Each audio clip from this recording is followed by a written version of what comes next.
추운 겨울 증가하는 손발의 저림, 단순한 혈액순환 혹은 말초신경의 문제. 겨울이면 손발의 저림 증상을 호소하는 사람들이 늘어난다. 뇌졸중과 같은 중추신경계 이상으로 발생하는 손발의 저림 증상은 갑자기 발생하고 언어장애나 마비 등 다른 증상들과 함께 나타난다. 하지만 말초신경계 이상으로 발생하는 손발의 저림은 증상이 서서히 지속적으로 악화되고 특정 부위에만 집중적으로 나타나기 때문에 간과하기가 쉽다. 겨울이면 손발의 저림 증상을 호소하는 사람들이 늘어나는데 대부분 사람들은 저림증을 혈액순환에 문제가 생겨서 발생한다고 생각한다. 물론 잘못된 자세에서 발생하는 일시적인 손발의 저림은 혈액순환 문제가 맞지만 지속적인 손발의 저림은 신경계 문제로 인식해야 한다. 저림증은 감각 이상을 의미하는 비의학적인 용어지만 감각신경계 손상으로 발생하는 신경병성 통증의 한 형태로 분류되기 때문이다. 인체의 신경계는 크게 중추신경계와 말초신경계로 구분된다. 손발의 저림 증상은 중추 또는 말초신경계의 감각 경로 이상으로 나타날 수 있다. 뇌졸중과 같은 중추신경계 이상으로 발생하는 손발의 저림 증상은 갑자기 발생하고 언어장애나 마비 등 다른 증상들과 함께 나타난다. 저리다. 는 말은 사실 광범위하며 여러 증상의 일부를 우리는 저리다. 라고 표현한다. 저리다. 라는 한 단어로 표현되지만 손발의 저림은 증상과 원인 질환이 매우 다양하며 지속적으로 손발의 저림 증상이 나타난다면 정확한 원인 파악이 필요하다. 자발통 외부 자극이 없는데도 감전이나 칼로 베이는 듯한 통증. 이질통소에 스치거나 살짝 만질 때 느껴지는 통증. 통각과민 자극에 대해 평소보다 심한 통증. 감각저하 먹먹하거나 마취가 된 것 같은 느낌. 손발 저림 증상을 주로 일으키는 다양한 원인. 1. 디스크 추간판 탈출증 척추관 협착증 등의 신경불이병증. 2. 과도한 손목 사용으로 발생하는 손목 터널 증후군. 3. 양측 손발끝에서 시작해 몸통으로 진행되는 다발성 말초신경병증 등. 특히 다발성 말초신경병증은 다음의 다양한 원인에 의해 2차 합병증으로 악화된다. 1. 당뇨병. 2. 약물. 3. 만성심 부전증. 4. 음주. 5. 영양결핍 등. 따라서 정확한 원인 파악을 위한 자세한 진료와 진단 검사가 중요하다. 원인 진단에 따라 치료도 달라지기 때문이다. 손발 저림의 치료는 단순 진통제보다 정확한 진단 아래 신경병성 통증에 알맞은 약물 치료와 증상에 맞는 대증 치료를 진행해야 하며 말초신경은 손상된 이후 다시 회복되는 데 많은 시간이 소요되기 때문에 환자의 지속적인 치료를 위한 협조가 필요하다. 일반적으로 손발의 저림 예방에는 기저질환 혈당, 고지혈증 등 관리, 금조와 금연 특정 부위의 과다 사용 자제 올바른 자세 작업 전 스트레칭 등이 도움이 된다. 난치성 만성 통증 치료. 말초신경 손상은 면역세포를 이용. 원인을 알 수 없는 난치성 만성 통증을 근본적으로 치료할 방법을 한국 연구팀이 찾았다. 알렉산더 데이비스 영국 옥스퍼드대 의대 연구원과 서울대 치의학대학원 오 교수팀은 통증을 유발하는 주요 원인 중 하나인 말초신경 손상을 면역세포를 이용해 극복할 수 있다는 사실을 동물 실험으로 밝혔다. 연구 결과는 생명과학 분야 국제학술지 7일자에 발표됐다. 통증과 회복의 진행 과정. 1. 당뇨, 외상, 항암제 등으로 말초신경이 손상된다. 2. 손상된 신경은 저절로 퇴화된다. 3. 미처 제거되지 못한 손상된 신경은 자연 살해세포가 활성화되어서 제거한다. 4. 이를 통해 신경의 재생이 일어난다. 5. 만성적 통증으로부터 회복된다. 연구팀은 먼저 쥐에게 물리적 외상을 가하거나 약물로 당뇨병을 유발하고 항암제를 투여해 말초신경을 손상시킨 뒤 변화를 관찰했다. 외상과 당뇨병 항암제 투여는 실제로 만성 통증을 유발하는 주요한 요인이다. 관찰 결과 파괴된 말초신경 표면에 레1이란 단백질이 많이 만들어진다는 사실을 확인했다. 이러한 단백질은 NK세포의 표면에서 안테나, 역할을 하는 수용체와 결합하는 물질로서 수용체와 결합할 경우 NK세포를 마치 스위치를 켠 것처럼 활성화시킨다. 이렇게 활성화된 NK세포는 독성 물질을 분비해 손상된 세포의 세포막을 녹이고 세포질을 해체해서 제거한다. 연구팀은 암세포나 바이러스 감염세포의 경우 레12 NK세포를 활성화시키는 과정이 잘 밝혀져 있다. 며 똑같은 과정이 말초신경 부위에서도 일어날 수 있다는 사실을 이번에 새롭게 확인한 것이라고 말했다. 일단 NK세포가 손상된 말초신경을 제거한 자리에서는 다시 새로운 신경이 자라나서 기능을 회복했다. 중요한 사실은 말초신경은 중초신경과 달리 재생이 가능하다는 것이다. 연구팀은 NK세포를 인위적으로 활성화시킬 수 있다는 사실도 밝혔다. 더불어서 말초신경의 레한 단백질의 양을 인위적으로 늘리자 NK세포가 몰려들어 손상된 신경 말단을 제거했다. 며 면역치료법이 만성 통증의 근본적 치료법이 될 수 있음을 확인했다. 고 밝혔다. 이러한 연구는 10년이 넘는 긴 노력 끝에 얻은 결과다. 현대의학에서 통증은 질병으로 분류되지 않는다. 연구팀은 NK세포 전문가 등과 함께 환자 대상 실험을 해 이 연구 결과를 사람에게 적용시킬 계획이다. 1. 외상에 의한 말초신경의 손상. 2. 손상한 신경의 내인성 요인에 의한 자발적 손상. 3. NK세포를 활성화하여 퇴화되지 못하고. 4. 건강한 신경의 효과적 재생 남아있는 비정상 신경을 제거. 5. 신경재생 후 기능적 회복 만성염증 없애는 방법. 평소 너무 몸을 안 쓰거나 식사를 너무 적게 해도 염증이 생긴다. 체내 신진대사 기능이 떨어져서 체내의 염증 물질을 몸 밖으로 잘 배출하지 못하기 때문이다. 만성염증은 가랑비 같다. 천천히 퍼지며 몸을 망가뜨리기 때문이다. 문제는 만성염증은 증상이 없다가 질병으로 발현된다. 동일한 부위가 반복적으로 천천히 오랫동안 망가져서 질병으로 이어지는 것이다. 만성염증은 나이와 함께 증가하므로 고령자는 특별한 주의가 필요하다. 노화하면 염증을 처리하는 능력이 떨어지면서 체내에 쌓이게 된다. 잘못된 생활 습관을 장기간 가져왔다면 만성염증이 많은 상태라고 보면 된다. 1. 만성염증이 생기는 이유. 1. 미세먼지 같은 대기 오염물질 혹은 흡연 중 니코틴이 몸속에 들어오거나 액상과당 같은 첨가물이 든 음식을 먹으면 이런 물질들을 없애기 위해 염증 반응이 생긴다. 2. 내장 지방이 인체에 쌓이거나 혈액 속 당지질이 많을 때도 염증 반응이 유발된다. 내장 지방 자체가 염증 물질을 분비한다. 당지질을 없애려는 과정과 당지질이 혈관을 손상시키는 과정에서 염증 물질이 나온다. 3. 지속된 스트레스에 의한 스트레스 호르몬이 교감신경을 자극해서 염증 반응을 초래한다. 4. 평소 너무 몸을 안 쓰거나 식사를 너무 적게 해도 염증이 생긴다. 체내 신진대사 기능이 떨어져서 체내의 염증 물질을 몸 밖으로 잘 배출하지 못하기 때문이다. 5. 잘못된 구부정하거나 지속적인 고정된 자세는 노폐물을 배출하는 림프의 순환을 억제한다. 이런 자세를 오래 유지하면 염증이 제대로 배출되지 않아 만성염증이 늘어난다. 2. 만성염증 없애는 생활습관. 1. 오메가3와 오메가6 비율 맞춰 먹음. 오메가3 지방산의 대사 과정에서 나오는 물질이 염증을 억제하는 역할을 한다. 그러나 오메가3을 먹더라도 오메가6 지방산을 너무 많이 먹으면 만성염증을 줄이는 효과가 떨어진다. 한국영양학회에서는 오메가6과 오메가3의 비율을 4에서 8대 1로 권고하고 있다. 오메가6는 콩기름, 옥수수기름, 참기름 등에 많이 들어있고 오메가3는 등푸른 생선과 들기름 등에 풍부하다.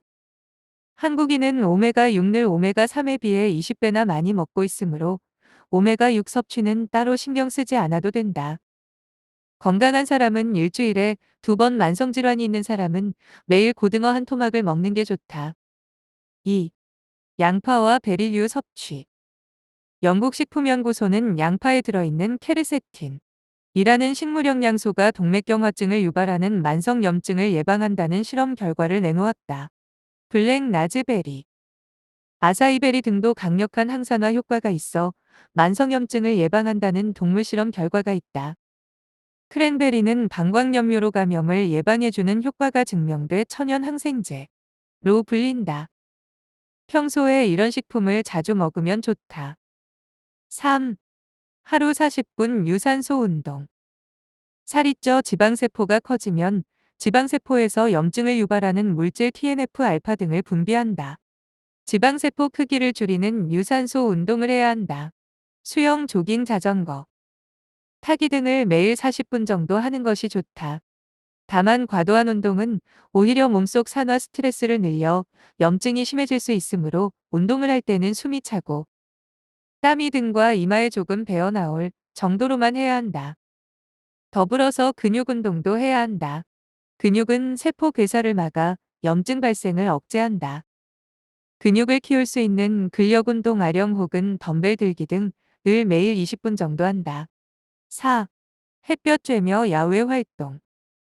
햇볕을 쬐을 때 합성되는 비타민 D는 염증을 줄이는 역할을 한다. 비타민 D가 충분하면 몸속 염증 억제 체계가 강화된다는 연구 결과도 있다. 일주일에 3번. 햇볕이 가장 강해서 비타민 D가 합성이 잘 되는 오전 10시에서 오후 2시 사이에 30분 정도 산책하는 것이 좋다. 5. 바른 자세 유지. 평소 온몸을 편 자세를 유지해야 한다. 구부정한 자세는 원활한 신진대사를 억제해 체내에 만성염증이 쌓이게 한다. 틈틈이 허리를 앞으로 숙였다 펴는 스트레칭을 하면 도움이 된다. 6. 미세먼지 주의. 미세먼지 크기 지름 10 이하. 가 매우 작아 폐포를 뚫고 혈액 속으로 들어가 백혈구 등과 반응하면서 염증을 만든다. 대로변에서 장시간 걷지 않고 가스레인지로 요리를 할 때는 환기팬을 꼭 틀어야 한다. 집안에 허브국화 등의 식물을 키우면 미세먼지가 줄어드는 효과가 있다. 금연은 만성 염증을 없애는 필수 조건이다. 퇴행성 관절염 원인. 콜레스테롤. 관절 연골염은 콜레스테롤이 근본적인 원인이다. 단순 노화로 인한 질병으로 인식돼 근본적 치료법 부재하였으나 그 원인을 파악함으로써 관절염의 예방 및 치료법 개발에 실마리 제공하게 되었다. 한국 연구진이 그동안 원인이 불명확하던 퇴행성 관절염의 원인을 세계 최초로 밝혀내는 성과를 거뒀다. 단순히 노화에 따른 부수적인 질병으로 인식되던 퇴행성 관절염이 동맥경화처럼 콜레스테롤 대사에 의해 유발되는 대사성 질환임을 밝혀내면서 퇴행성 관절염의 예방 및 치료법 개발에 새로운 실마리를 제공할 수 있을 전망이다. 전 교수 광주과학기술원 와류 교수 전남대학교 공동연구팀은 관절연골 콜레스테롤이 퇴행성 관절염을 일으키는 원인임을 세계 최초로 증명했다. 콜레스테롤은 지방 성분의 일종으로 생명현상 유지에 필수적인 성분이지만 동맥경화나 치매 등 다양한 질병을 일으키기도 한다. 퇴행성 관절염 오스티살스라이티스, 이란 관절을 보호하고 있는 연골의 손상이나 퇴행성 변화로 인해 관절 연골이 파괴되고 염증과 통증이 발생하는 질환이다. 관절 연골이 점진적이고 비가역적으로 닳아 없어져 유발되는 퇴행성 관절염은 삶의 질을 떨어뜨리는 대표적인 퇴행성질 환관절 질환이지만 현재까지 명확한 발병 원인이 밝혀지지 않아 근본적인 예방 및 치료 방법이 개발되지 않고 있다. 퇴행성 관절염은 가장 흔한 퇴행성 질환으로 발생 빈도는 60세 이상 세계 인구의 약 30%로 추정되고 우리나라의 경우 급속한 인구 고령화로 인해 사회적, 경제적으로 큰 문제를 야기할 것으로 예측되고 있다. 퇴행성 관절염은 세계 전체 인구의 10에서 15%, 국내에만 약 441만 명의 환자가 있으며 고령화에 따라 연평균 4%의 증가 추세를 보이고 있다. 이에 따라 국내외 퇴행성 관절염 시장은 지속적으로 성장해 세계 시장 규모는 지난해 기준 406억 달러 약 45.6조 원을 나타내고 있다. 현재까지 인공관절 수술과 같은 수술적 방법이나 소염 진통제에 의한 통증 완화 등에 그치고 있고 근본적인 예방이나 치료 방법은 미개발 상태다. 연구팀은 정상 연골에 비해 퇴행 연골에서 콜레스테롤이 비정상적으로 많이 유입돼 증가하고 그에 따라 증가된 콜레스테롤 대사산물이 일련의 과정을 거쳐 퇴행성 관절염을 유발함을 밝혀냈다. 구체적으로 연구팀은 생쥐에서 고농도의 콜레스테롤 식이요법이 퇴행성관절염의 진행을 촉진시키고 사람 및 동물의 정상 연골에 비해 퇴행 연골에서 콜레스테롤의 양이 비정상적으로 증가해 있는 것을 확인해 콜레스테롤과 퇴행성관절염 발병 간의 높은 상관성을 확인했다. 퇴행 연골세포에서 증가된 콜레스테롤은 CH25H 및 사이프7B1 이라는 콜레스테롤 수산화 효소에 의해 옥시스테롤로 변환되고 생성된 25HC 및 7알파25HC 라는 옥시스테롤은 전사인자 트랜스크립션 렉터 인로어 알파를 활성화시켜 연골 기질을 분해하는 다양한 효소들의 발현을 유도함으로써 연골 조직을 파괴하는 것을 밝혔다. 연골 조직의 파괴 과정.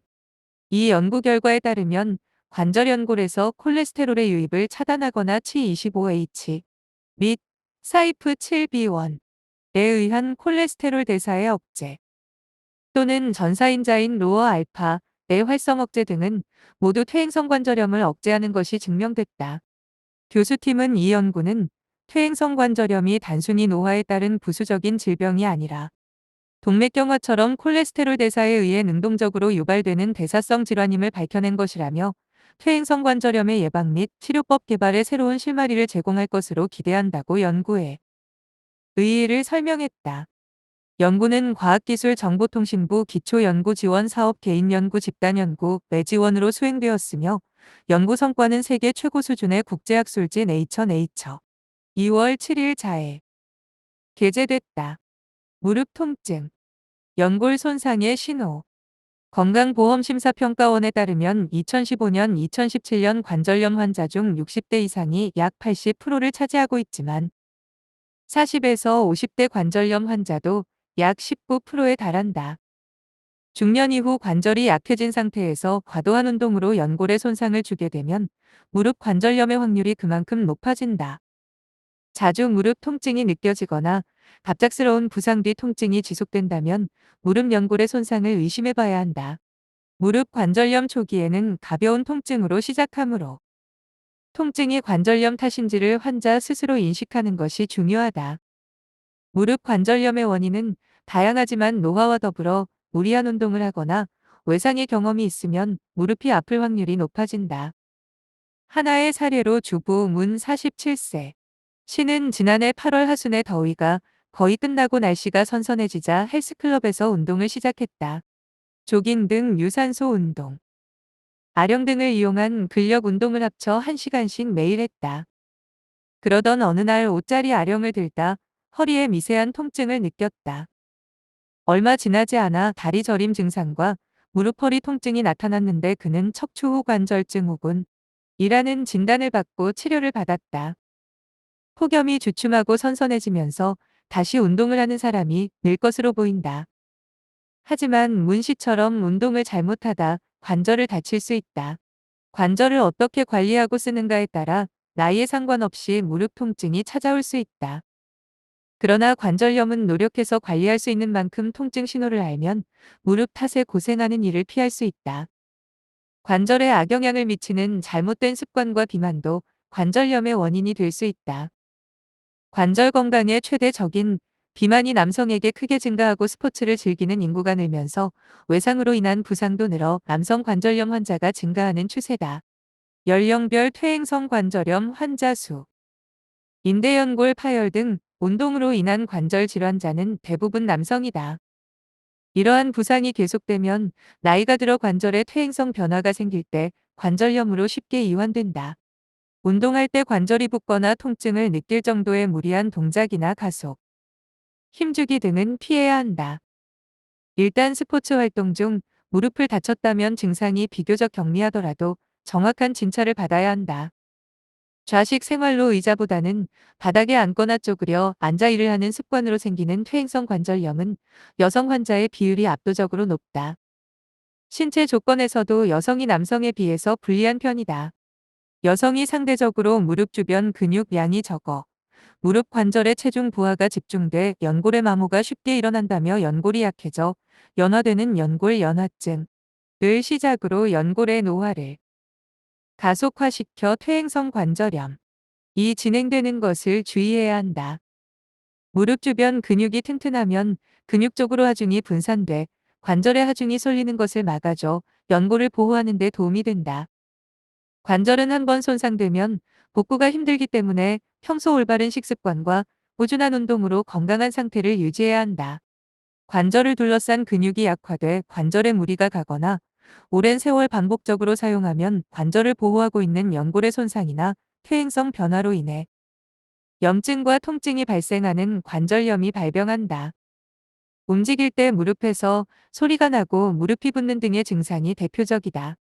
특히 두 발을 붙이고 섰을 때 양 무릎 사이가 떨어질 정도로 다리가 휘었다면 무릎의 안쪽이 받는 체중 부담이 커 상대적으로 빨리 악화될 수 있어 주의해야 한다. 퇴행성 관절염은 단순 방사선 검사 엑스레이로 진단할 수 있는 만큼 정기 검진을 받는 것은 물론 관절염 예방에 좋은 생활 습관으로 개선하는 것이 좋다. 이에 대해 중년 이후에는 뼈와 관절이 약해지는 시기이므로 관절에 무리가 가지 않을 정도의 규칙적인 운동을 통해 근력을 강화해 주는 것이 바람직하다며 평지에서 빠르게 걷기, 수영, 자전거 등 무릎 부담이 적은 운동을 추천한다. 암 유발 염증. 몸속 염증을 줄이는 방법으로는 1. 먹는 량 줄이기 2. 규칙적으로 운동하기 3. 항염증 식품을 먹기 4. 금연하기 등이 있다. 염증은 각종 질환을 유발하며 심지어는 암까지도 유발한다. 최근 염증이 어떻게 암을 유발하는지 구체적인 메커니즘도 확인되었다. 만성 염증을 줄이려는 다양한 노력. 염증이 유발한 산화 스트레스 암 유발의 원인. 만성 염증이 암 발병률을 높인다. 이미 많은 연구를 통해 확인됐고 관련 국내 연구도 있다. 서울대병원 건강증진센터 연구팀은 만성염증 수치가 높은 사람은 낮은 사람보다 암 발생 위험이 남성은 38%, 여성은 29% 높다고 밝혔다. 그러나 구체적인 메커니즘까지 밝혀지진 않았다. 최근 염증이 어떻게 건강한 세포를 악성 종양세포로 바꾸는지 실마리를 찾은 연구 결과가 나왔다. 염증은 면역 반응의 하나로 상처, 감염 등을 입었을 때 회복하는 과정 중 생긴다. 그러나 염증 반응이 오래가면 활성산소종 로즈 리액티브 옥시전 스피시즈 이 축적돼 산화 스트레스가 커진다. 지금까지 산화 스트레스가 DNA 유전자 염기 서열의 이상을 일으켜 암이 유발될 것이라는 가설이 있다. 미국 벤 앤덜 연구소는 실제로 그런지 자체 개발한 신종서클 데미지 시퀀싱 CDC 기술 DNA를 원으로 늘어서게 한 뒤 대량 복제해 염기 서열을 분석하는 기술을 이용해 분석했다. 먼저 산화 스트레스로 생기는 DNA 손상 유형을 알아낸 뒤 데이터베이스에 등록된 암 돌연변이 특징과 비교했다. 그 결과 실제로 두 유형이 상당히 비슷했다. 염증이 유발한 산화 스트레스는 DNA 염기 하나가 정확히 복제되는 것을 방해했고, 염증이 오래되어 생기는 대표적인 세포인 상부위장관 암세포는 DNA의 염기 가운데 지구 아닌 이산화돼 있었다. 연구진은 염증과 산화 스트레스가 구체적으로 어떻게 암을 일으키는지를 놓고 오랫동안 논쟁이 벌어졌다. 몸속 염증 줄이는 생활 습관 1. 먹는 양 체지방 줄이기. 체지방을 줄여야 한다. 복부지방이 염증 반응을 유발하기 때문이다. 몸속 염증 반응이 활발하면 신진대사가 방해돼 지방이 잘 축적되는 악순환으로 이어질 수 있다. 평소 먹는 칼로리의 20에서 30%를 줄이면 염증 반응을 감소시킬 수 있다. 음식을 과하게 먹으면 대사 작용이 활발하게 일어나 노폐물이 쌓이면서 몸속 염증 반응이 활발해지기 때문이다. 남성은 체중의 10에서 20%, 여성은 18에서 28%가 적정 체지방량이다. 2. 운동하기. 빠르게 걷기, 수영, 자전거 타기 등 유산소 운동은 몸속 염증 반응을 줄인다. 등에 땀이 살짝 날 정도로 약 30분 동안 지속하면 된다. 단 무리한 운동은 오히려 산화 스트레스를 유발할 수 있다. 낮에 가벼운 산책을 하는 것도 좋다. 햇볕을 쬐면 몸에서 비타민 D가 합성되는데 충분한 비타민 D는 체내 염증 억제 체계를 강화한다. 일주일에 3번 오전 10시 오후 2시 사이에 30분 정도 산책한다. 3. 항염증 식품 먹기. 양파는 만성염증을 없애는 대표적인 식품이다. 양파에 함유된 케르세틴 성분은 혈관 내부에 지방이 쌓이지 않도록 도와 만성염증을 예방한다. 마늘도 염증 제거에 좋다. 마늘에는 항생제보다 살균력이 강한 알리신과 알리인 등 황함유 물질이 들어있어 염증을 유발하는 대장균, 곰팡이, 이질균을 제거한다. 이외에도 항염증 식품으로 토마토, 올리브유, 시금치와 같은 녹색 잎채소, 아몬드 등의 견과류, 연어, 고등어, 참치 등 불포화 지방이 많은 생선, 딸기, 블루베리, 체리, 오렌지와 같은 과일류, 강황, 생강, 녹차와 홍차 등이 있다. 4. 금연하기. 담배 연기가 호흡기를 통해 몸속으로 들어오면 체내 염증이 악화한다. 미세먼지도 마찬가지이므로 미세먼지 농도가 높은 날엔 꼭 마스크를 착용한다. 미세먼지. 인체에 미치는 악영향. 현대인에게서 미세먼지는 가장 위험한 환경 재해로 꼽힌다. 세계보건기구 WHO는 연간 700만 명이 미세먼지 때문에 기대 수명보다 일찍 숨진다고 발표했다. 미국 시카고 대연구소가 발표한 대기질 수명지수 보고서에 따르면 미세먼지는 전 세계 인구 1명당 기대 수명을 1.8년 20개월씩 단축시킨다. 일정 농도 공기 1당 10 이상의 초미세먼지가 세계 인구 전체 수명에 미치는 영향을 분석한 결과다.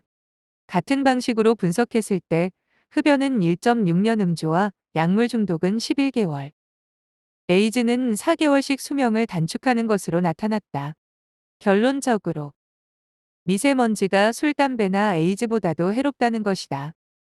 미세먼지가 인체에 미치는 영향에 대해 전문가들은 쉽게 말하면 온몸에 해롭다고 말했다. 과거엔 흙먼지 수준이었지만 지금은 각종 중금속과 발암 물질이 뒤섞여 독성도 더 강해졌다. 코인뿐만 아니라 피부 뚫고 인체에 퍼진다. 미세먼지는 보통 코와 입으로 호흡할 때 공기와 함께 몸속으로 들어오는데 입자 크기가 워낙 작아 코 점막에서 걸러지지 않고 폐포기도 끝에 달린 작은 공기주머니까지 침투한다. 폐포까지 들어온 미세먼지는 모세혈관을 통해 온몸 혈관으로 퍼져 신체 모든 장기와 세포로 퍼져나간다. 또한 피부를 뚫고 바로 들어오기도 한다. 피부는 벽돌을 촘촘히 쌓은 것처럼 층을 쌓아 이물질이 들어오는 것을 막는데 모공보다도 작은 미세먼지에는 이 벽이 아무런 방어 장치가 되지 못하기 때문이다. 과학자 단체 버클리어스는 100 정도의 초미세먼지에 하루 동안 노출되면 담배 5개비를 피운 것과 같다고 분석한다. 예방의학과 윤 교수는 이 계산에 따르면 지난 5일간 갓난아기를 포함한 전 국민이 담배 1갑 정도씩 피운 셈이라며 지금 같은 고농도 미세먼지가 계속되면 장기적 영향뿐 아니라 당장 오늘 내일 미세먼지 때문에 목숨을 잃는 급성 사망자도 크게 늘어날 것이라고 말했다. 초미세먼지 농도가 매우 나쁨일 때 1시간 야외 활동을 하면 담배 연기를 1시간 20분, 2000cc 기준 디젤차 매연을 3시간 40분 마신 것과 같다는 연구도 있다. 인체를 공격하여 각종 질병을 유발하는 미세먼지. 1. 머리 모공에 달라붙어서 탈모. 2. 뇌, 코나 혈관을 타고 들어가서 뇌졸중, 치매. 3. 눈 점막 자극을 통한 알레르기성 결막염. 3. 코 따끔따끔 점막 자극 증상 알레르기성 비염. 4. 귀 중이염. 5. 목기침, 호흡곤란, 호흡기 질환. 6. 피부 자극으로 인한 가려움증, 피부 트러블, 아토피, 악화 등. 7. 인체 혈관을 타고 돌면서 만성염증, 혈액순환 장애. 8. 폐폐포 손상 및 만성 폐질환 발병, 폐암. 9. 심장 혈관을 타고 들어와서 부정맥, 심근경색. 10. 생식기 태아에 직접적으로 전달되거나 산소와 영양 공급 방해, 발달 장애. 기대 수명 단축시키는 위험 요소들. 1. 흡연 1년 6개월. 2. 음주, 약물 중독 11개월. 3. 교통사고 4년 5개월. 4. 에이즈 4개월. 5. 테러 22일. 자료 제공 미국 시카고 대학 에너지 정책 연구소. 유해 요인들이 세계 인구 전체에 미치는 영향을 추산해 1인당 수명 단축을 계산한 것. 미세먼지는 글로벌 위성 사진. 흡연의 경우는 흡연자, 비율 등을 토대로 작성한 것이다. 2. 혈관을 타고 뇌까지 부정적 영향을 미친다. 미세먼지는 코나 입으로 들어가 재채기, 콧물, 목 따가움을 유발하고 심하면 호흡 곤란과 호흡기 질환을 유발한다. 미세먼지가 두피에 내려앉으면 모공에 염증을 일으켜 탈모를 유발한다. 눈에 들어가면 알레르기성 결막염을, 코에 들어가면 알레르기성 비염을 일으킨다. 진짜로 위험해지는 건 미세먼지가 인체에 들어가서부터다. 코로 들이킨 미세먼지는 직접 또는 혈관을 타고 뇌까지 올라가 뇌졸중이나 치매를 유발한다는 연구 결과가 이어지고 있다. 폐로 들어가면 폐 손상을 일으켜 심하면 폐암을 유발하고 혈관을 타고 돌아다니면서 부정맥이나 심근경색을 일으키기도 한다. 3. 일본의 2배 미세먼지에 노출된 한국 아이들이 건강 문제다. 미세먼지는 아이들에게 더 치명적이다. 성인보다 면역력이 약할 뿐 아니라 활동량과 호흡량이 많은 만큼 미세먼지에 노출되는 빈도가 높고 흡입량도 많기 때문이다. WHO 보고서에 따르면 한국 청소년은 2016년 기준 하루 평균 24에 달하는 초미세먼지에 노출돼 있는데 이것은 일본 청소년 11.4의 2배가 넘는다. WHO는 어린 시절 미세먼지에 자주 노출되면 폐 기능 발달에 영향을 미치고 폐 기능이 저하될 가능성이 크다. 고 경고한다. 이화여대 의대 연구진이 2015년 발표한 연구 결과에 따르면 미세먼지가 많은 환경에서 자란 아동은 그렇지 않은 아동보다 키가 작으면서 몸체가 왜소했다. 연구팀은 출생 6에서 36개월 아동 733명 관찰한 결과 미세먼지 노출 농도가 10 올라갈 때마다 키는 약 0.28, 체중은 약 0.112 감소했다고 밝혔다. 스페인 바르셀로나 글로벌 보건연구소는 미세먼지에 노출된 아동은 1년 동안 기억력이 4.6%가 떨어진다는 연구 결과를 내놓기도 했다. 환경의학과 김 교수는 아이들은 성인보다 미세먼지에 대한 면역력이 약하기 때문에 심하면 폐 기능이나 지적인 기능이 손상되는 치명적인 피해를 볼 수 있다. 고 말했다. 활성산소의 발생 원인. 만성염증. 전체적으로 활성산소의 발생은 내적, 외적 두 가지로 나누어 볼 수 있다. 첫째, 내적으로 활성산소가 과다 축적되는 주요 원인으로 만성염증에 있다. 몸 내부에 만성적인 염증이 생기면 이를 제거하기 위하여 백혈구라는 세포가 활성화된다. 활성화된 백혈구에서는 슈퍼옥시드 라디칼과 염소화합물 같은 활성산소가 계속 생성되는데 이러한 활성산소들이 다시 만성염증의 다른 요인들과 같이 작용하여 암이 생길 수 있는 것이다. 장 점막에 궤양이 생기고 염증이 일어나서 만성적인 설사를 하는 질병을 궤양대장염이라고 칭하는데 대장에 심한 염증이 생긴 것이므로 백혈구가 활성화되어 보통 때보다 장에 활성산소가 많이 만들어지면서 대장암이 생기는 위험률이 보통 사람보다 훨씬 더 높다.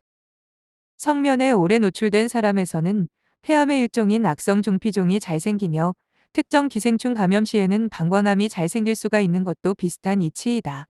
우리들이 잘 알고 있는 B형, C형에 의한 만성간염이 있으면 적어도 6개월마다 간 기능검사와 간암검사를 하는 게 좋다. 만성적으로 간에 염증이 있는 사람에서는 간암의 발생 위험이 높기 때문이다. 둘째, 외적인 요인에 의하여 활성산소가 축적되는 경우가 있다. 가장 대표적인 예를 들면 흡연인데 흡연을 하면 산화질소 라디칼이나 히드록시 라디칼 같은 프리라디칼이 생성된다. 그리고 흡연량과 횟수가 많을수록 프리라디칼의 피해가 축적되어서 폐암을 유발하게 된다. 방사능 노출 지역에 사는 주민들이 각종 암으로 비참하게 죽어간다는 외신을 본 적이 있을 것이다. 피부암 예방법 중 가장 중요한 것은 자외선을 덜 쬐는 것이다. 자외선이나 전자방사선을 많이 쬐는 결과로 생긴 프리라디칼이 그 요인인 것이다. 대장암, 유방암, 전립선암을 예방하기 위한 식사 습관은 바로 동물성 지방을 덜 먹는 것이다. 동물성 지방을 많이 먹으면 고기 안에 철 이온이 촉매작용을 하여 생긴 히드록시 라디칼이 대장암, 직장암의 유발 요인이 된다. 또 유방 조직에 간에 있는 지질이 산화되어 유방암 발생 위험이 증가된다. 소화기 내 지질도 활성산소로 인해 과산화 변질되어서 대장암, 직장암 발생 위험이 증가한다. 술을 많이 마시는 사람에서 술의 대사 과정으로 생긴 프리라디칼의 축적도 간암 발생 위험 증가의 요인이 된다. 사람의 사망 원인으로 항상 경계를 요하는 주요 암들은 거의가 이와 같이 활성산소의 축적 피해와 관련이 있다. 예를 들면 대장암, 폐암, 방광암, 간암, 유방암, 자궁경부암, 식도암, 구간암, 두경부암 등이 그것이다. 물론 이런 암들이 활성산소에 의해서만 생기는 것은 아니겠지만 상당히 관련이 된다는 말이 정확한 표현일 것이다. 우리 인체는 체내의 활성산소를 제거하는 항산화 방어벽을 가지고 있다. 하지만 이 방어벽이 아무런 신경을 안 쓰는데도 불구하고 영원히 자동적으로 작동되는 것은 아니다. 방어벽은 약해지는데 활성산소가 계속 생기면 신체 구석구석에서 손상이 계속 일어나면서 또한 DNA와 단백질의 변형도 계속적으로 누적되어 간다. 이런 식으로 활성산소에 의해 손상된 DNA의 돌연 변이화가 사람에서 암의 유발 요인이라는 것이 활성산소 이론이다. 현재 암의 원인과 해결 방법으로 가장 각광을 받는 것은 유전 요인과 유전자 치료이다. 태어날 때부터 암이 생길 수 있는 유전자를 가지고 태어나며 언젠가부터 이 유전자가 활동하여 암이 생긴다는 것이다. 또 후천적으로 암을 억제하는 유전자가 쇠퇴하고 암 촉발 유전자가 강해져서 암이 생긴다는 것이다. 이때의 치료는 암 유발 유전자를 없애거나 암 억제 유전자를 강하게 해주는 것이고 유전 요인 못지않게 중요한 것이 환경 요인에 의한 암 유발이다. 어떤 학자는 식사 습관을 고치고 환경을 정화하는 것만으로도 70에서 80% 이상의 암을 예방할 수 있다고 얘기한다. 바로 환경 요인에 의한 암 유발 기전이 활성산소와 밀접한 관련이 있다. 따라서 활성산소의 생성을 줄이거나 항산화제를 사용하여 피해를 막음으로써 암이 안 생기도록 하려는 우리의 노력은 당연하다. 이는 유전자 치료의 경우처럼 단순하게 의사에게 맡기는 것이 아니라 우리 자신들 각자의 몫이다. 신장의 다양한 기능. 소변이 보내는 5가지 건강의 적신호. 정상인의 콩팥에서 여과되는 혈액은 하루 평균 180리터 고이 중 배설되는 소변은 약 1%인 1.8리터다. 콩팥 기능에 문제가 있으면 혈액의 제흡수 과정도 영향을 받아 소변이 변한다. 신장에서 혈액을 걸러 소변을 만드는 사구체에 염증이 생기면 콜라색의 혈뇨를 보는 경우가 있으며 급성이나 만성 사구체 신염으로 인해 콩팥 기능이 더욱 나빠질 수 있다. 인체에 이상이 생기면 소변에도 변화가 나타난다. 대표적으로 콩팥 기능에 문제가 있으면 혈액의 제흡수 과정도 영향을 받아 소변 상태가 변한다. 따라서 거품, 색깔, 냄새 등의 소변 상태로 몸의 건강 상태를 가늠해 볼 수 있다. 거품, 색깔, 냄새가 알려주는 몸의 건강 현주소. 신장이라고 불리는 콩팥은 할 일이 많다. 혈액 속 노폐물을 걸러내 소변으로 배설하고 몸속 산과 알칼리의 균형을 잡으며 나트륨, 칼륨, 칼슘 등 전해질의 균형을 조율한다.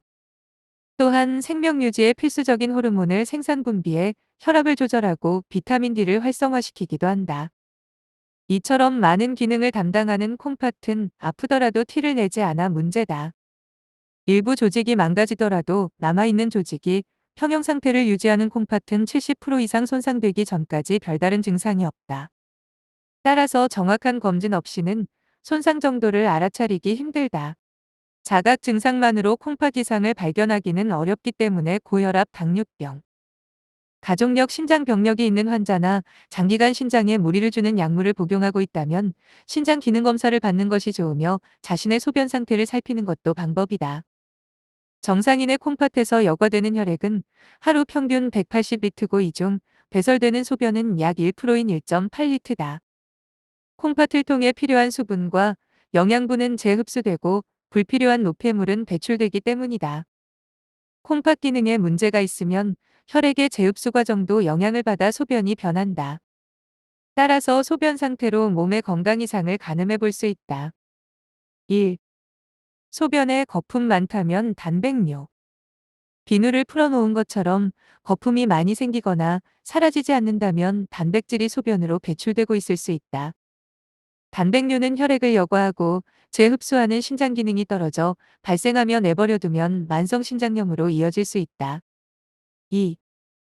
뿌옇게 색깔 변했다면 염증성 질환. 정상적인 소변은 맑고 엷은 황갈색을 띈다. 소변색이 불투명하고 뿌얘진다면 감염 질환을 의심해야 한다. 급성 신우신염. 감염질환, 방광염 등 염증 질병이 있을 경우 백혈구와 세균의 영향으로 소변색이 뿌옇게 변한다. 3. 코 찌를 정도로 악취는 요로계 염증. 소변에는 요산과 암모니아 성분이 들어있기 때문에 냄새가 난다. 이러한 냄새는 소변이 농축되면 더 심해진다. 충분히 물을 마셔도 코를 톡 쏘는 악취가 난다면 요로계 염증 때문에 발생한 세균이 소변을 분해해 만든 암모니아 때문일 수 있다. 4. 선명한 붉은색 소변은 요로계통 감염 결석 종양 의심. 소변이 선명한 붉은색이라면 혈뇨를 의심해야 한다.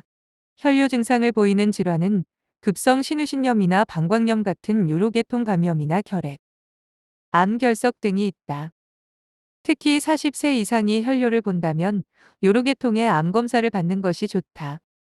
콩팥방광 점막에 생기는 암의 초기 증상으로 혈뇨가 생길 수 있다. 또한 고열과 오한이 있는 상태에서 혈뇨가 동반되면 급성 신우신염과 방광염의 가능성이 높다. 5. 콜라색 소변이라면 간질환 횡문근 융해증 사구체 신염 주의. 소변이 갈색으로 변했다면 간 질환을 의심해야 한다. 간세포 손상 담도 폐색으로 황달이 생기면 빌리루빈 색소가 소변에 녹아 짙은 갈색으로 바뀌기 때문이다. 무리해서 운동했을 때 갈색 소변이 나온다면 근육이 녹는 횡문근 융해증일 가능성이 있다. 횡문근 융해증은 심해지면 급성 콩팥 손상까지 발생할 수 있어 평소 수분 섭취를 늘려야 한다. 또한 소변색이 갑자기 콜라색으로 나온다면 사구체 신염을 의심해야 한다. 신장에서 혈액을 걸러 소변을 만드는 사구체에 염증이 생기면 콜라색의 혈뇨를 보는 경우가 있다.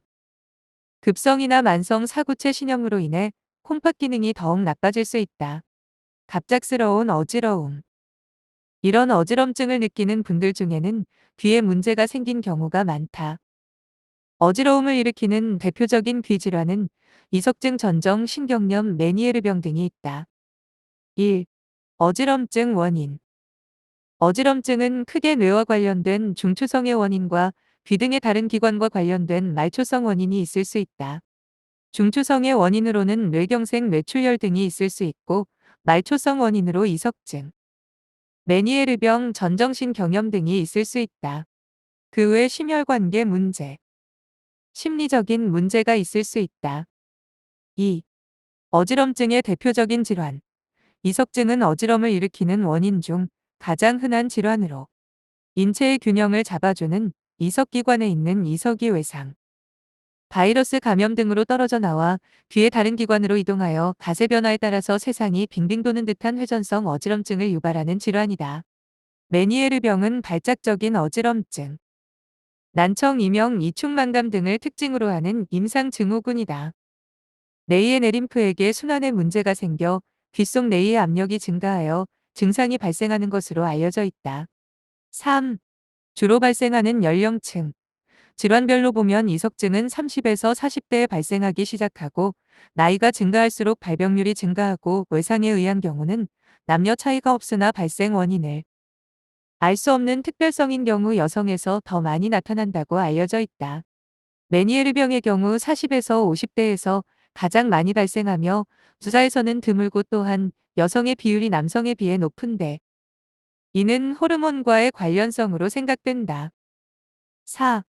검사 방법. 어지럼증에 대한 검사는 여러 가지가 있는데 우선 문진을 통해 어지럼증이 발생한 시기, 어지럼증의 양상 등을 파악하고 안진검사라고 하는 고개의 움직임 등에 따른 환자분의 눈의 움직임을 검사한다. 이후 의심되는 질환에 따라 귀 내시경 검사, 청력 검사 등을 시행하며 만약 중추성 원인을 감별해야 할 필요가 있을 때에는 뇌 CT, MRI를 검사하기도 한다. 5. 방치 결과 이석증의 경우 자연스럽게 회복되기도 하나 병원에서 정복수를 받으실 경우 좀 더 빠른 회복을 기대해 볼 수 있다. 전정신경염은 전정재활치료 시기가 늦어지면 어지럼증이 만성으로 진행하여 장기간 큰 불편감을 유발할 수 있다. 메니에르병의 경우 적절한 치료를 받지 않으면 발작적인 어지럼증이 잦아지게 되고 난청이 악화된다. 심할 경우 갑자기 쓰러지는 등 낙상의 위험이 증가하여 두부외상, 골절 등 2차적인 피해를 입을 수 있다. 6. 치료 방법. 어지럼증의 진단에 따라 치료가 달라진다. 이석증의 경우에는 체위 변화를 통해 이석을 제 위치로 넣어주는 치료를 하게 되고, 전정신경염의 경우 급성기에는 어지럼증을 완화시켜주는 안정제 등의 약물 치료를 시행하며 이후 전정재활 치료라고 하는 물리치료를 시행한다. 메니에르병의 경우 약물 치료와 함께 저염식 등 생활습관 개선을 병행하며 필요시 수술을 시행한다. 잠결 종아리쥐의 원인. 격렬히 운동을 하거나 잠을 자던 중 다리에 쥐가 나서 놀래는 경우가 있다. 쥐의 정확한 표현은 극소성 경련으로 근육이 갑작스럽게 수축하면서 통증이 느껴지는 것을 뜻한다. 다른 사람들에 비해 다리에 쥐가 자주 난다면 원인을 파악하고 생활 습관을 교정하는 것이 좋다. 다리에 쥐가 나는 것은 근육 수축에 의한 것으로 그 시간은 수초에서 수분으로 다양하다. 정확한 이유는 불분명하나 탈수 혹은 마그네슘, 칼륨, 칼슘 등의 미네랄 부족 등이 원인으로 알려져 있다. 운동을 열심히 해 과도하게 땀을 흘리면 미네랄 성분이 빠져나가며 몸속 전해질 균형이 깨진다. 전해질은 근육의 수축과 이완을 돕기 때문에 부족하면 근육경련이 발생할 수 있는데, 이 때문에 신경세포 전달이 원활하게 이루어지지 않고 쥐가 나는 것이다. 또한 장시간 앉거나 누워있는 뒤 혈류가 감소하여 생긴다는 보고도 있다. 다만 운동을 하지 않았는데도 발에 쥐가 자주 난다면 근력 감소가 원인일 수도 있다. 나이가 들수록 근육의 힘이 줄어들기 때문에 조금만 움직여도 근육의 피로가 쌓이게 된다. 이런 이유 때문에 조금만 무리하게 몸을 움직여도 경련이 오게 된다. 발에 쥐가 난다면 쥐가 나는 반대 방향으로 근육을 움직이는 것이 좋다. 발가락에 쥐가 난다면 손으로 발바닥 전체를 감싼 후 발등 쪽으로 끌어올리는 것이 좋다. 마찬가지로 종아리에 쥐가 났을 때는 종아리를 천천히 마사지하거나 의자에 앉아 무릎을 펴고 다리를 움직이면 된다. 쥐가 자주 나는 것을 막기 위해서는 술과 커피를 줄이고 수분을 자주 보충하는 것이 좋다. 운동 전에는 스트레칭을 해 근육의 긴장을 풀어주는 것이 좋다. 작은 신발, 꽉 조이는 바지는 발목과 종아리를 압박해 혈류를 나빠지게 하고 경련을 일으킬 수 있기 때문에 피해야 한다. 평소 혈액순환이 잘 되도록 가볍게 산책을 하고 따뜻한 물로 족욕을 하는 것도 경련 예방에 도움이 된다. 특히 수면 중 다리에 쥐가 자주 생긴다면 자기 전 다리 밑에 베개를 넣어 다리를 심장보다 높게 두면 수면 중 근육경련을 막을 수 있다. 하지만 근육경련이 너무 심해 일상생활이 힘들어진다면 진료를 받아보는 것이 좋다. 심혈관 투석간 경변 임신 척추 협착증 등으로 인해 쥐가 자주 생기는 것일 수 있기 때문이다. 또한 고지혈증약, 이뇨제, 천식약, 고혈압약 등의 부작용으로 근육경련이 발생하기도 한다. 노인 냄새, 원인 노넨알데하이드, 과 제거 방법. 나이 들면 피지 속 지방산이 산화되며 노닌알데하이드 라는 물질이 만들어지는데, 이것이 악취를 유발할 수 있다. 노인들은 체취가 강해지는 경향이 있는데 이를 소위 노인 냄새라 부르는 것이다. 원인은 노넨알데하이드라는 물질이며, 노넨알데하이드는 피지 속 지방산이 산화되며 만들어지며 모공에 쌓여서 퀴퀴한 냄새를 만드는 것이다. 노넨알데하이드는 젊었을 때는 생성되지 않다가 40대부터 노화로 인해 피부의 유익균 감소와 유해균 증가, 피부 산성화, 지질 성분 변화 등 때문에 만들어진다. 나이가 들면 노넨알데하이드 제거 능력이 감소하는 것도 원인이다. 노인 냄새 줄이는 법을 알아본다. 1. 비누 세정제 사용. 노넨알데하이드는 피지샘을 통해 피부로 배출되므로 비누를 사용해 규칙적인 샤워를 하는 것이 중요하다. 비누와 세정제는 피지를 없애주는 효과가 있으므로 샤워나 목욕 시 반드시 사용한다. 충분히 거품을 낸 다음 흐르는 물로 깨끗하게 닦아낸다. 세정제로 회음부 겨드랑이 발가락은 꼼꼼히 닦고 매일 샤워를 한다. 귀 뒤는 악취가 가장 심해 잘 닦아야 한다. 샤워만으로는 부족하므로 일주일에 최소 2회 이상 입욕을 하여 피부를 불려 산화 성분을 제거할 수 있다. 2. 의류 침구 자주 세탁하기. 매일 피부를 맞대는 의류나 침구에도 노닌알데하이드가 묻을 수 있으므로 채취 관리를 위해 자주 세탁하는 것이 좋다. 3. 물을 많이 마시기. 물은 노폐물 배출하는 효과가 있는데 노폐물 배출이 원활하지 않으면 냄새가 심해진다. 4. 햇살 아래서 산책. 자외선에는 살균 효과가 있어 냄새 제거에 도움을 준다. 적당한 운동은 땀 배출량을 늘려 노폐물 이나오게 해냄새를 줄인다. 5. 속옷은 자주 갈아입기. 분비물을 흡수하는 속옷을 자주 갈아입자. 채취가 남을 수 있는 겉옷. 양말, 침구류는 자주 세탁하고 냄새가 사라지지 않으면 삶는다. 운동화도 최소 2켤레 이상 준비해 갈아 신으면 좋다. 6. 기름진 음식은 적게 채소는 많이 먹음. 채소와 과일에 함유된 항산화 성분 피토케미컬 은 산화 방지에 도움이 된다. 기름진 음식은 지방산을 많이 만들어 냄새를 유발할 수 있으므로 섭취를 줄여야 한다. 7. 창문을 열고 환기. 냄새 유발 성분은 호흡기를 통해서도 나온다. 숨 쉴 때 나온 냄새 유발 성분이 집안에 축적되면 냄새가 독해지므로 자주 환기해야 한다. 8. 스트레스 덜 받기. 과도한 스트레스는 체내 호르몬 불균형을 가져와 노인 냄새의 원인 물질인 과산화지질을 증가시킨다.